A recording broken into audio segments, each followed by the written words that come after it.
Hello friends, कैसे हैं आप सब। आप सभी का आपके अपने YouTube channel sociology with Sangeeta में मैं संगीता स्वागत करती हूं। और इस चैनल के माध्यम से हम लोग सोशियोलॉजी की कम्पिटिटिव एग्जाम के प्रिपरेशन करते हैं। और अभी आप लोगों के बीपीएससी 4.0 सोशियोलॉजी के पीजीटी के सिलेबस को कवर करवाया जा रहा है, जिसके अंतर्गत हम लोग अभी एनसीईआरटी को कवर कर रहे हैं। और एनसीईआरटी का क्लास 11 आपका चल रहा है, जिसके अंतर्गत आपका जो चैप्टर 3 है, मैं एनसीईआरटी की बुक आप लोग को दिखा देती हूँ। ये एनसीईआरटी की बुक है क्लास 11 की समाजशास्त्र परिचय। इसके अंतर्गत आपका जो चैप्टर 3 है सामाजिक संस्थाओं को समझना, उसमें हम लोगों ने विवाह, परिवार और नातेदारी, इन सभी को हम लोगों ने कवर किया। और आज का जो हमारा टॉपिक है वो है धर्म यानी रिलीजन। तो इसको हम लोग एनसीईआरटी के साथ ही साथ थोड़ा एडवांस लेवल पे भी कवर करते हुए चलेंगे। इसलिए अभी आप सबसे मेरी रिक्वेस्ट है कि क्लास को आप लोग लास्ट तक देखिए। क्लास अगर आपको हेल्पफुल लग रही है तो ज़रूर इसे लाइक करें। और साथ ही साथ मैं आप सभी से बोलना चाहती हूँ कि आप लोग तो वीडियो को देखते हैं, लेकिन अगर जो नए व्यूअर्स आ रहे हैं वो लोग प्लीज़ चैनल को सब्सक्राइब भी कर लीजिए। और सब्सक्राइब करके जब आप नोटिफिकेशन ऑन कीजिएगा तो क्लास की जो अपलोड की अपडेट है वो आप तक पहुंच जाएगी। और साथ ही साथ इस चैनल के माध्यम से जो नई नई वैकेंसी आती है जो आपके लिए इम्पॉर्टेंट है, उसकी भी आप लोगों को अपडेट मैं देती रहती हूँ, तो उसकी भी इंफॉर्मेशन आपको मिलती हुई रहेगी। तो चलिए आज की क्लास को स्टार्ट करते हैं। आप लोग थंबनेल से ही देख लिए होंगे आज हम लोग क्या पढ़ेंगे। तो आज हम लोग पढ़ेंगे धर्म यानी रिलीजन के संदर्भ में। आप सभी जानते हैं कि धर्म क्या होता है, ठीक है। तो ये जो आपका धर्म का टॉपिक है ये आपका एनसीईआरटी के क्लास 11 की बुक समाजशास्त्र परिचय में पेज नंबर 62 में दिया हुआ है। तो हम लोग इसको भी देखते हुए चलेंगे, साथ ही साथ एडवांस लेवल पर भी कवर करते हुए चलेंगे।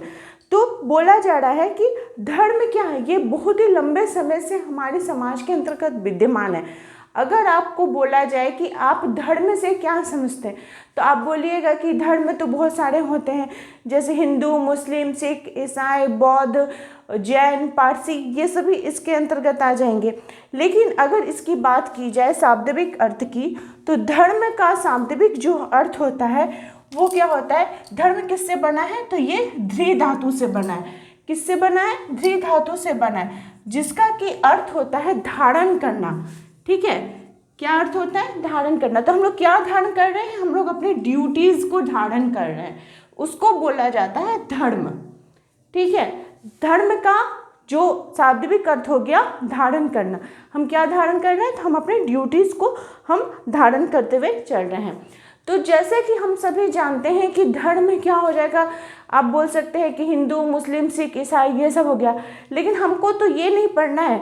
हम क्या पढ़ने के लिए आए हैं, यहाँ पे समाजशास्त्र को पढ़ने के लिए आए हैं। तो हम धर्म को देखेंगे समाजशास्त्रीय परिप्रेक्ष्य में, यानी सोशियोलॉजी के पर्सपेक्टिव में धर्म क्या होता है उसको हम लोग देखते हुए चलेंगे। आपको देखिएगा कि मैं बहुत सारे क्लास में आप लोगों को भी बताई हूँ कि हम जो मनुष्य हैं, हम कहाँ रहते हैं, हम समाज में रहते हैं। हम एक सामाजिक प्राणी हैं। तो हमारे ऊपर कंट्रोल कौन करता है, एक तो धर्म के माध्यम से कंट्रोल होता है या फिर कानून के माध्यम से होता है। कंट्रोल का मतलब हुआ कि हम कोई भी गलत काम करने से डरते हैं कि अगर हम कोई गलत काम करेंगे तो धर्म हमको सजा देगा, भगवान हमको सजा देंगे, या फिर अगर हम कोई गलत काम करते हैं तो कानून हमको सजा देगा। देखिएगा कि आप जिस परिवार में रहते हैं उसमें भी एक कंट्रोल रहता है, नियंत्रण रहता है, ताकि जो परिवार के सदस्य हैं वो परिवार के सम्मान के बाहर कोई काम नहीं करे। अगर आपके पास कंट्रोल नहीं होगा तो आपका जो सही प्रकार से सामाजिकरण है वो संभव नहीं होगा। उसी प्रकार से धर्म भी हम लोग को ऊपर कंट्रोल करने के लिए बनाया जाता है। तो यहाँ पे हम लोग विभिन्न समाजशास्त्रियों की परिभाषाओं को देखेंगे।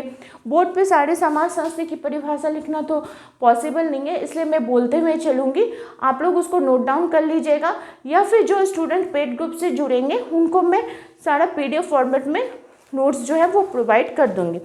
तो देखिए, धर्म के सबसे बड़ी जो परिभाषा है, पहली परिभाषा वो है टाइलर महोदय की। उन्होंने क्या है कि धर्म जो है ये अलौकिक शक्ति में विश्वास है। धर्म, जैसे ही धर्म आता है हम लोग क्या सोचते हैं कि जरूर कोई एक अलौकिक शक्ति होगी, कोई भगवान होगा, ठीक है, जिसके ऊपर हमारा विश्वास है, उसके बारे में बात कर जा रही है।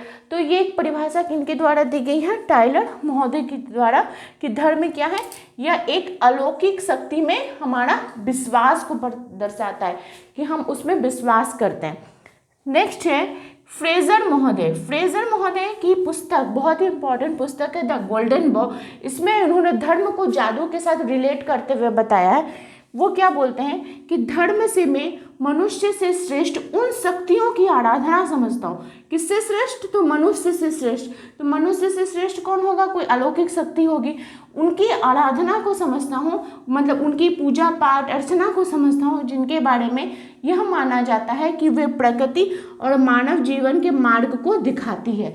क्या बोला जा रहा है कि वो जो अलौकिक शक्ति है वो क्या कर रही है, मनुष्य को सही राह में चलने के लिए, कि आप गलत कोई काम ना करो, ये चीज़ कौन दर्शाता है, तो वो अलौकिक शक्ति दर्शाती। उसी प्रकार से दुर्खिम महोदय बताते हैं, यहाँ पे देखिए आपका एनसीईआरटी में दुर्खिम जी के बारे में भी दिया किया गया है कि उन्होंने एमएल दुर्खिम जी जो अनुसरण करते थे वो समाजशास्त्र को, उस पवित्र क्षेत्र को समझने में रुचि रखते थे जिसे प्रत्येक समाज सांसारिक चीज़ों से भिन्न रखता है। ठीक है, अलौकिक शक्ति किसको माना है, सांसारिक चीज़ों से वो क्या है, भिन्न हो गया है। इसके लिए अधिकतर मामलों में पवित्रता में अलौकिकता की तत्व होते थे। अधिकांश, उन्होंने टोटमवाद के बारे में बात की थी। तो टोटमवाद में क्या होता है, कोई वृक्ष हो गया, कोई मंदिर हो गया, तो इस प्रकार की जो चीज़ें थी, जो पवित्र चीज़ें थी, उनको उन्होंने क्या माना था कि टोटम माना था। तो उसी प्रकार से इनकी जो परिभाषा है कि धर्म पवित्र वस्तुओं से संबंधित विश्वास और आचरणों की एक ऐसी व्यवस्था है जो विश्वास करने वाले को नैतिकता में बांधती है। हम जब कोई अलौकिक शक्ति में विश्वास करते हैं तो क्या हो गया कि हम नैतिकता के साथ हम अपने मॉरलिटी को लेते हुए चलते हैं। ठीक है, यानी कि हमारा सही प्रकार से समाजीकरण होते हुए चलता है। ठीक है, और बांधती है, और कोई भयावह स्थिति, मतलब ऐसी कोई स्थिति ना आ जाए कि जिससे हमारा हानि हो, हमारे परिवार का हानि हो, तो इससे हमें कौन बचाती है, ये धर्म ही बचाता है। फिर नेक्स्ट है मार्क्स। मार्क्स जो है वो धर्म को एक भ्रामक सूर्य मानते हैं। क्या मानते हैं, भ्रामक सूर्य मानते हैं। स्पेंसर महोदय ने जो अपना धर्म का सिद्धांत दिया था वो भूत प्रेत के संबंध में दिया था। इसमें उन्होंने रहस्यमय पहलुओं की व्याख्या करते हैं। ठीक है, स्पेंसर महोदय क्या करते हैं कि धर्म जो है यह रहस्यमय पहलुओं की व्याख्या करता है। स्वामी विवेकानंद जी के अनुसार धर्म केवल सुनने अथवा मान लेने की चीज़ नहीं है। ऐसा नहीं कि धर्म को सिर्फ हम सुन लेंगे या मान लेंगे तो ही हो जाएगा। जब हम अपने समस्त मन प्राण विश्वास से एक होकर उस चीज़ को मानते हैं, ठीक है, कोई उस स्पेशल चीज़ को, वो क्या कहलाएगा, वो धर्म कहलाएगा। उसी प्रकार से हावल महोदय कहते हैं कि धर्म अलौकिक शक्ति में विश्वास है जिसमें आत्मावाद और मानववाद दोनों ही का ही क्या होता है, समावेश होता है, दोनों ही इसमें सम्मिलित रहते हैं। तो इस प्रकार से टाइम टू टाइम विभिन्न समाजशास्त्रियों ने धर्म की अपनी परिभाषा दी।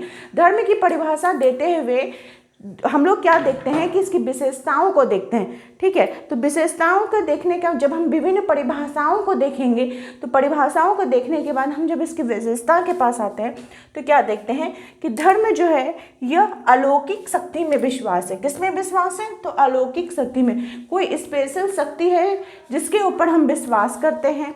धर्म के अंतर्गत बहुत सारी धार्मिक क्रियाएं भी होती हैं। सच में आप कोई भी अनुष्ठान करते हैं, कोई पूजा पाठ करते हैं, तो हर एक पूजा पाठ का अपना कोई नियम कानून होता होगा। जैसे जो क्रिश्चियन होते हैं वो चर्च में जाते हैं, कैंडल जलाते हैं। ठीक है, ये चीज़ भी दिया गया है कि कैंडल जलाना, दिया जलाना, ये नहीं है कि हम मतलब वहाँ पे रोशनी कर रहे हैं, बल्कि ये हमारी एक आस्था से जुड़ा हुआ है। ठीक है, तो ये सब चीज़ भी हम लोग करते हैं। उसके बाद पवित्रता की धारणा है। धर्म का मतलब हम लोग किससे जोड़ते हैं, तो पवित्रता की धारणा के साथ जोड़ते हैं। ये हमारे भावनात्मक एवं मानसिक पक्ष को दर्शाता है। भावनात्मक एवं मानसिक पक्ष का मतलब हुआ कि आप देखिएगा कोई भी अगर धार्मिक अनुष्ठान होता है, चाहे वो प्रवचन हो जाए, कीर्तन हो जाए, या फिर कोई भी उस प्रकार का जो धार्मिक अनुष्ठान होता है जहाँ पे लोगों का समायोजन होता है, यानी देखिएगा जो नवरात्रि होती है उसमें जगराता होता है, तो वहाँ पे जो सब आते हैं, आस पड़ोस के लोग आते हैं, आकर एकजुट होते हैं, तो उनमें क्या होता है, एक मानसिक पक्ष, एक भावनात्मक पक्ष एक दूसरे के साथ जुड़ते हैं, एक दूसरे को समझते हैं। तो बोला जा सकता है कि धर्म क्या है, भावनात्मक एवं मानसिक पक्ष से जुड़ा हुआ है। धर्म में हम लोग क्या करते हैं, हम लोग प्रार्थना करते हैं, पूजा पाठ करते हैं, उपासना करते हैं, यही सब चीज़ें तो करते हैं। फिर यह तर्क का अभाव रहता है। धर्म के अंतर्गत हम जिस शक्ति में विश्वास करते हैं वहाँ पे हम लोग देखिएगा कि हम लोग तर्क नहीं करते। कि जैसे मान लीजिए गंगा जल, हम लोग सभी जानते हैं कि गंगा जल पवित्र होता है। कोई भी पवित्र अनुष्ठान हो गया, कोई कार्य हो गया, तो उसके लिए हम लोग गंगा जल का प्रयोग करते हैं। तो गंगा जल में अगर साइंटिफिक वे में सोचा जाए तो उसमें ऐसी गंगा बहती हुई आती हैं, तो उसमें ऐसे हर्बल प्रोडक्ट्स रहते हैं जो कि गंगा का पानी को शुद्ध रखते हैं, जो कि सालों साल तक आपका खराब नहीं होता है। और उसी के कारण क्या बोला जा रहा है कि जब हम कोई धार्मिक कृत्य कार्य करते हैं तो गंगा जल का प्रयोग करते हैं। ठीक है, कि हम बोला जाता है कि हमारी धार्मिक आस्था उसके साथ जुड़ी हुई रहती है। तो हम उसके बाहर कोई सोचेंगे, कोई दूसरा तर्क करेंगे। अगर आप लोग सभी जैसे तुलसी में जल चढ़ाते होंगे, तो मैं बोल दूं कि तुलसी में जल मत चढ़ाइए, तो आप ये चीज़ को क्या मान लेंगे? ये तो हमारी आस्था के साथ जुड़ा हुआ है, हमारे धर्म के साथ जुड़ा हुआ है, इसलिए हम इसमें तर्क भी नहीं करते कि क्यों जल चढ़ाएं, क्यों नहीं जल चढ़ाएं।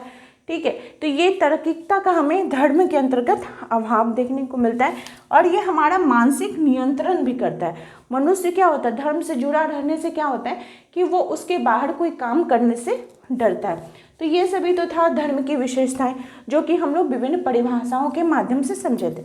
अब हम लोग देखते हैं धर्म के प्रकार। तो धर्म के कितने प्रकार होते हैं? 3 प्रकार होते हैं। इतना दूर तक आप लोग को समझ में आ गया होगा।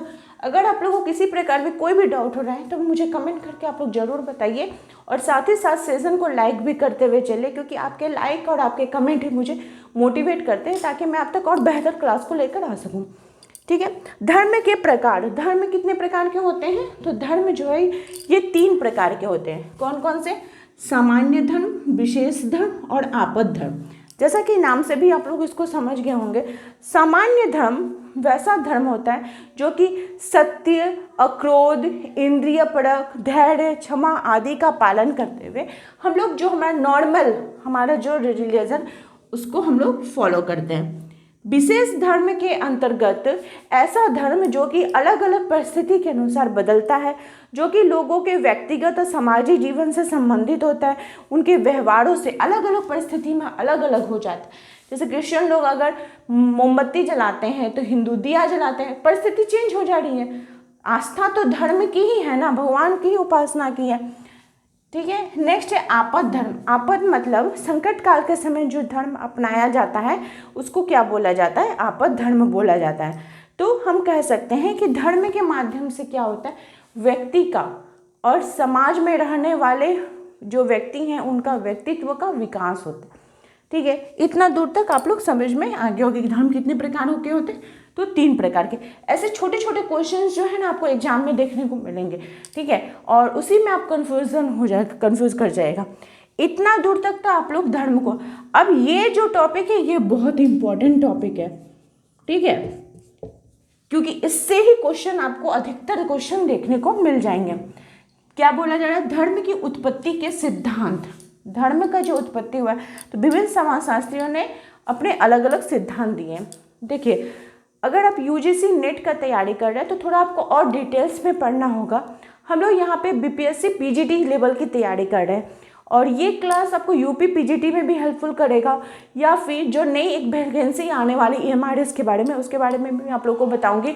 उसकी जो पीजीटी की वैकेंसी आएगी उसमें भी आपको ये चीज़ हेल्प करेगा। तो उसमें तो सिर्फ हमको एक आउटलाइन जानना होगा। जैसे इसमें जो टॉपिक है कि धर्म की उत्पत्ति का सिद्धांत, तो किस सिद्धांतकार ने कौन कौन से सिद्धांत किए हैं उन सभी को हम लोग देख लेते हैं। जैसे आत्मावाद का सिद्धांत किसने दिया है? तो टाइलर महोदय ने। प्रकृतिवाद का सिद्धांत मैक्स मूलर। मानव सिद्धांत मैरियट महोदय। जादू फ्रेजर महोदय, उनकी पुस्तक द गोल्डन बॉम्ब में उन्होंने दी है। आर्थिक सिद्धांत मैक्स वेबर जी के द्वारा दिया गया है। टोटम और टैबू का सिद्धांत, ठीक है, ये किसने दिया है? तो दुर्खिम जी ने दिया है। और यहीं पर अगर आपको एक क्वेश्चन पूछे थे कि टोटम और टैबू नाम से पुस्तक किसने लिखी थी, तो सिगमंड फ्राइड ने लिखी थी। ठीक है, अगर पुस्तक पूछ देगा धर्म का सिद्धांत पूछेगा तो दुर्खिम होगा, और अगर पुस्तक पूछेगा तो सिगमंड फ्राइड हो जाएगा। प्रकार्यवादी सिद्धांत किसने दिया है? तो मेलिनोवस्की और रेडक्लिफ ब्राउन ने दिए हैं।